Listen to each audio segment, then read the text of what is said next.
Hello everyone, how are you doing? This is MD Tech here with another quick tutorial. In today's tutorial, I'm going to show you guys how to check your recent login activity on your Instagram account and see who's logged in and if someone has recently signed into your Instagram account.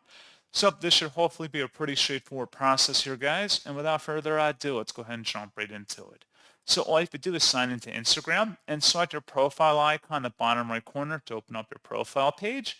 And then you want to proceed to select the hamburger icon in the top right corner.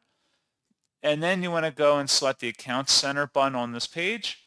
And then select where it says underneath Account Settings, where it says Password and Security. Go ahead and select that. And then underneath Security Checks, you want to select where it says Login Alerts. And then at this point, it then will pull up the recent sign-ins and where you are currently signed in to your Instagram account. So pretty straightforward process on that, guys. And as always, thank you for watching. I do hope that I was able to help you out, and I do look forward to catching you all in the next tutorial. Goodbye.